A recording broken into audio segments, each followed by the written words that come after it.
Projekta mērķis faktiski ir tātad pēc to, kad mēs vēlamies apmācīt pārtikas ražotājus un to saistītos nozars, nodarbinātos, lai sekmētu tehnoloģisko inovāciju ieviešanu un darba spēku produktivitātes paaugstināšanu. Tātad šī periodā ir šī būtiskā lieta, tātad inovācijas un darba spēka produktivitātes paaugstināšana.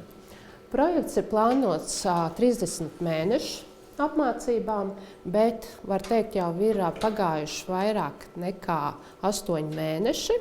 Tad ir palikuši, var teikt, nepilni 20 mēneši, ko var izmantot šī projektā. Apmācību jomas, kurās projekts paredz apmācīt nodarbinātos, ir tātad ražošanas inženierzinības un vadība, ražošanas un pārstrāde, inženierzinātnes un tehnoloģijas, telemātika un loģistika, telemehānika, loģistika, dizains un vides aizsardzība. Salīdzinot ar iepriekšējo periodu, tātad iet ārā valodas, iet ārā viss, kas saistīts ar IT, respektīvi datorprogrammas. Apmācības šais lietas iet ārā. Un, faktiski katram kursam ir tas apakšmērķis, ko viņam jādod, tātad, lai, kur jūs gribat apmācīt savus nodarbinātos, tas ir vērsts tātad uz jaunu produktu rašanu, vai uzlabotu produktu, vai jaunu tehnoloģiju izstrādi un to ieviešanu ražošanā. Tātad viss uz inovācijām. Tātad par naudām atbalsta intensitāte salīdzinot ar iepriekšējo periodu ir par 10% mazāks. Un jaunums no tā, ka saistībā ar lieliem ir maza nianse, ja lielais uzņēmums un viņam ir bijusi peļņa vairāk kā 5 miljoni pēc nodokļu nomaksas, tad viņiem ir tikai 30%. Un arī ir mazas izmaiņas par administratīvām izmaksām. Šajā periodā pufbiedriem ir tikai 4% un pārējiem ir 6%. Kādi ir nosacījumi, lai uzņēmums varētu piedalīties šajā projektā? Šajā periodā ir tāda nianse, ka faktiski ir, ja es nemaldos, ir 10 vai 11 projektu apmācības, un katrai nozarei savs.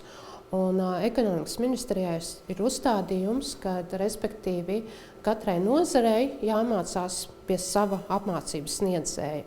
Tātad mūsu uzdevums ir, ka mēs apmācam pārtikas ražotājus un dzērienu ražotājus. Vēl ir maza nianse, kad mēs varam apmācīt tos, kas ir saistīts ar pārtikas ražošanu. Vai, piemēram, tas ir iepakotāji, kas ir cieši saistīti vai ne, vai kāds varētu būt cits.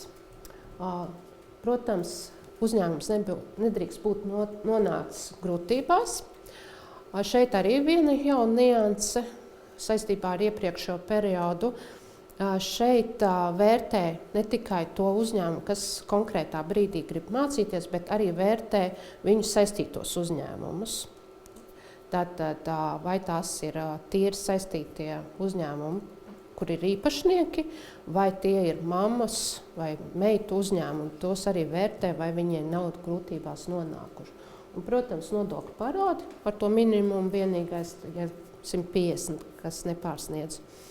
Un šī periodā arī tas nosacījums, ka apmācāmiem darbiniekiem jābūt darba līgumiem. Nedrīkst būt nekādi citi līgumi, vai tur prakses līgumi, vai uzņēmuma līgums starp uzņēmumu vai kaut kā tam līdzīga. Tikai darba līgumi. Par neatbalstāmām nozarēm. It kā jau liekas jocīgi, ja runājam par pārtiku, kur te vēl kaut kāds neatbalstāmās nozars. Tad ir starp pārtiku nozares vēl skatās, ja uzņēmums ne tikai viņš ir reģistrējies kā pārtikas ražotājs, bet viņš iespējams ir reģistrējies vēl blakus darbības, piemēram, ir zvejniecība vai, piemēram, ir mežsaimniecība vai laukopība. Tātad šīs atkal tās nozars, kas netiek atbalstītas, tad, respektīvi, ja tas uzņēmumam, kā saka, viņš arī ir reģistrējies, tad, respektīvi, jābūt atdalīts. Un šie attiecīgie uzņēmumi, tā sadaļa nedrīkst mācīties. Kā arī, kas saistīts ar tirdzniecību, ja? Tātad tas flanks arī nedrīkst mācīties. Nav atbalstāmā nozare. Kādas tad netiek atbalstītas apmācības? Tātad netiek atbalstītas apmācības augstākā izglītības programmā, respektīvi, ja jūs vēlaties, lai jūsu darbinieks iegūst maģistra vai bakalaura grādu, diemžēl šajā periodā programmā nevarēs to darīt. Jaunums šajā periodā ir tās, nedrīkst caur projektu mācīties tās mācības, kas ir noteiktas ar Latvijā ar MK noteikumiem vai ar regulu noteiktas, ko jānodrošina uzņēmumam. Ja mēs skatāmies, piemēram, uz pārtikas uzņēmumu, tieši pārtikas flanka, piemēram, minimālās higienas prasības, ja, ko uzņēmumam šīs apmācības obligāti jānodrošina, tātad šīs uzņēmumam pašam, vai tur, piemēram, darba drošības tie minimumi vai kaut kas tam līdzīgi, jā, tie nedrīkst būt. Ja? Bet kas iet virs, tas ir atbalstāms. Tāpat transporta līdzekļu vadītāju kursiem A1, A un B1 un M kategorijā nedrīkst. Par apmācību jomām, tad tās ir, ko es iepriekš definēju, tās inženierzinātņu vadības un tos, ko es nosaucu. Ja tajā sarakstā nav, tad šīs jomas nevar apmācīt. Kā arī ļoti vajag uzmanīties no tā, ka, piemēram, par šo eksporta 5. punktu man daži uzņēmumi uzreiz jautā, bet es gribu eksportēt, vai ne?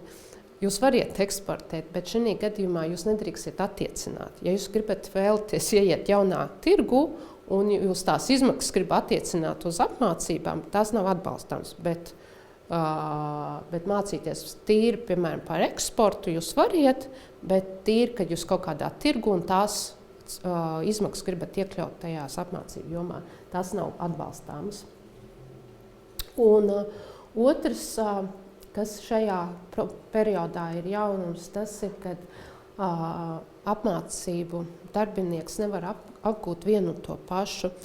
To es gribētu vērst uzmanību, kad mums arī pārtikas ražotājs jau dzirdējusi, kad arī apgūst dažas tieši ražošanas vadības pie citiem projektiem, tāpēc, ka un tieši vadības, ražošanas vadības, kas ir tāds, vai ne, kaut kādi līdzīgi var savilkt, ka tas viņš ir mācījies vienu un to pašu, tur ļoti vajadzētu uzmanīties, vai ne, ko tieši mācīties, vai ne. Nu, kā tad reāli, kas jādara, lai jūs mācītos caur Pārtikas uzņēmumu federācijas projektu, kas jums jādara? Tātad, ja jūs esat noskaidrojuši, kad jūs gribat mācīties, ko jūs gribat mācīties, tad nākošais solis jums jāsaprot, kāda jums ir dokumenti. Tātad, vai jūs neesiet grūtībās nonācis, ja jūs saprotat, ka jūs neesiet grūtībās nonācis un jums nav nodokļu parādi, tad jūs uzrakstiet gala labuma pieteikumu, tā ir noteikta forma, ko mēs iedodam. Klāt pie gala labuma pieteikuma jūs pielieciet gada pārskatu. Šī gadījumā, tātad, ja jūs esiet autonoms uzņēmums, tad tikai jūsu uzņēmumi, bet ja ir saistīti tie uzņēmumi, vai, piemēram, ir kādas mātes uzņēmumi, tad jūs liekat tad, vai nu saistītos, vai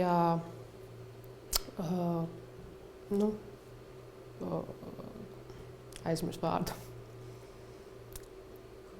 Konsolidētos, ja, gada pārskatu. Un, ja ir mazais vidējais uzņēmums, tad mazo uzņēmumu deklarāciju. Kad šie dokumenti ir iesniegti, tad šī periodā tad, mēs PUFS izvērtējam vai patiešām jūs atbilstat. Un jūs neesiet grūtībās nonācis, jums nav nodokļu parādu un tam līdzīgi. Un tās mācības, ko jūs vēlaties, atbilst tam, ko var mācīties, tad mēs pieņemam lēmumu un piešķiram jums valsts atbalstu, respektīvi to dotāciju, to summu, ko jums plānojat mācīties uz noteikti kaut kādu laiku. Un slēdzam sadarbības līgumu par apmācības projektu. Un pirms apmācībām, respektīvi, mēs esam apmācību projektu līgumu noslēguši, tad mēs noskaidrojam no uzņēmuma, tātad, ko viņš grib mācīties, vai viņš var izmantot to, ko mēs jau esam iepirkuši. Tad tie soļi iet ļoti ātri. Katru mēnešu līdz 25. datumam mums Centrāla finanšu līguma aģentūrā jāiesniedz mācību grafiks. Tad līdz faktiski mēneša 20. datumam uzņēmumam ar apmācības sniedzēju vienojās par apjomu, kad, kur apmācības notiks, un tad jau ir pieslēdzās apmācības sniedzējs, un tad viņš nokārto dokumentus, šo grafiku un sagatavot šīs apmācības realizēšanai. Un, kad mēs zinām konkrēto datumu, kad jūs mācāties, mēs pieprasām informāciju par jūsu darbiniekiem. Tātad vārds, uzvārds, personu kods, izglītības līmeni, profesijas klasifikātoru un darba līguma kopija. Ļoti daudziem izbrīna šis darba līguma kopija. Tātad mēs prasām nevis pilnu darba līguma kopiju, bet faktu, tātad pašu augšiņu, kad darbinieks kurā datumā ir noslēdz darba līgumu, ar ko vai ne, un pašas beigas, kur ir paraksts. Tātad to viducīt mums nevajag. Vienīgais tas, ka šī projektā ir tas, ka izvērtējam arī amatus. Tātad atbalstāmas ir tie amati, kas tieši saistīts ar ražošanu. Ja, ja viņi nevar nolasīt kā ražošanas amatu, tad jāsniedz skaidrojumu, vai patiešām viņš ir ar ražošanu saistīts vai ne, ko viņš tad īsti dara. Un šeit arī jau šī periodā jau parādījās, ja, kad uzņēmumi, kā viņi ir reģistrējuši to darbinieku ar kaut kādu kodu vai ne, bet reāli viņš varbūt pavisam citu dara. Ja. Jā, piemēram, valdes loceklis. Ir ļoti izplatīts valdes loceklis. Ja tā klasiski paskatāmies, tas nav ražošanas cilvēks. Ja. Bet, ja tas ir mazais vai vidējais uzņēmums, viņš ir saistīts ar ražošanu. Bieži vien tas valdes loceklis ir ražošanas vadītājs. Ja. Tad arī to raksta, to paskaidrojumu. Vai arī tas direktors. Kāds tas direktors? Jo tur nav paskaidrojums, to nevar nolasīt. Par pārdošanas amatiem, jā, tie diemžēl nebūs atbalstāmi. Tātad, kas ir saistīts ar tirzniecību, ja vienīgi viņš nav saistīts ar kaut kādu jaunu, daudz kur ir saistīts ar kaut kādu jaunu produktu, gatavošanu tam līdzīgi, bet, diemžēl ar šiem pārdošanas, tirzniecības cilvēkiem, diemžēl šoreiz būs grūti. Un faktiski, es domāju, ka viņus neakceptēs. Kādi tad nosacījumi ražotājiem tad, kad viņi ir iesaistījušies projektā un realizējam? Tātad viens no nosacījumiem ir, ka par apmācībām tiek maksāts par attiecīgo kursu pirms apmācībām, pilna samaksa. Respektīvi, kad tiek atskaits, tad mēs to atbalsta summu atgriežam atpakaļ. Uzglabāt informāciju par saņemto atbalstu jāuzglabā 10 gadus no tā brīža, kad jums tiek piešķirts. Tātad, respektīvi, ja jums tiek piešķirts 1. februārī šī gada, tad no šīs dienas jūs skaitiet 10 gadus un jūs uzglabājat šo informāciju. Tad nākošais, tas arī jaunums, kad jums jāsniedz informācija par šo darbinieku, jūs sūtat apmācīties, kā arī mēs prasīsim aktualizēt informāciju, ja, piemēram, jūs jau esiet iesaistījušies mūsu projektā un jūs jau esiet devuši mums informāciju par jūsu uzņēmumu, un tad, respektīvi, mums ik pēc laika šo informāciju vajag atjaunot. piemēram, ja uzņēmums jau ir nomācījies pagājušajā gada rudenī, bet mācīsies, piemēram, šogad vasarā, ja? Un mēs pēc katra apmācību sniegšanas mums jādod informācija, kas ir mācījies, ko viņš ir mācījies un par kādām naudām, kāds uzņēmums. Un šī visa informācija mums jāliek mājaslapā. Tāds ir nosacījums, diemžēl. Un, lai mēs nekļūdītos vai ne, tad mēs jautāsim jums šo informāciju aktualizēšanai, lai sniegtu precīzu informāciju. Nākošais, kas ir, tas arī bija iepriekš, tad iesaistījies projektā, tad viņam uzņēmumam jānodrošina pieeja Latvijas Republikas un Eiropas Savienības institūciju pārstāvjiem piekļuvēja īstenošanas vietā. Ja tās apmācības notiek uzņēmumā, tad tajā dienā, kad notiek, var pieklauvēt pie jūsu durvīm kāda no nosauktām institūcijām un uz pārbaudu. Tad jūs nedrīkstat nelaist, jums jālaiž, tad jūs jāinformē visus, nevis tā, ka, piemēram, apmācības notiek teritorijā, bet sargs nav informēts. Un sargs aizlaiž, pasaka, ne, nekāds tam līdzīgi nenotiek, un pārbauda ir atnākusi, un līdz ar to, ja pārbaudē pasaka, ka ne, apmācības nenotiek, viņi vienkārši pagriežās un aiziet. Un līdz ar to tās izmaksas, kas jau ir radušās, tās ir neattiecināmas, un atbalsta summas jūs neatgūstat, vispār neko jūs neatgūstat. Un kā arī jānodrošina piekļuvi pie dokumentiem. Tad tas ir par valstu atbalstu, vai arī, piemēram, tie dokumenti, ko jūs mums iesniedzam, mēs oriģinālus jums neprasam, bet var sniegt kopijas, tad to visu jums jāuzkrāj un jābūt pieejams. Un par grāmatvedības uzskaiti tad jānodrošina uzskaiti par kontējumiem, ieņēmumu izdevumu atsevišķi par projektu. Tas atbilstoši kā Latvijas Republikā ir noteikts. Tad nekādi konti, bankas konti nevajag atvērt jaunas, tikai kontējumus. Līdz šim projekts ir jau no vasaras sāk darboties, un pirmajos mēnešos mēs cītīgi uzsākām procesu ar iepirkumiem, ar apmācības sniedzējiem. Un apmācības sniedzējus, kā mēs izvēlējāmies? Mēs izvēlējāmies pēc tiem, uzrunājām tos, ar kuriem mēs jau bijām sadarbojušies, vai tie, kuru mūsu uzņēmumi teica, kur viņi grib mācīties. Tātad, kā jau Ilze minēja, mūsu programmas tātad ir vērstas un fokusētas uz procesu optimizāciju, ražošanas produktivitāti, faktiski uz uzņēmumu ilgtspējas un inovāciju veicināšanu. Un mēs veidojām, mums ir 5 programmas piedāvājumā, un šīs programmas veidojot, mēs tā kā par pamata bāzi ņēmām šo līdzsvaroto mērķu karti, kura ir no tādām atzītākām un efektīvākajām biznesa vadības metodēm. Un tātad šīs programmas kaut gan caur visām, protams, uz visām šīm 4 dimensijām, viņas visas ir saistītas, bet katrā no programmām ir kaut kāds fokus uz vienu no tām. Tātad pirmā tēma ir par ražošanas vadību. Šeit iet runa par visām 4 dimensijām, kas ir klients, process, finanses, cilvēki. Te faktiski ir viss par un ap uzņēmuma un procesu vadību.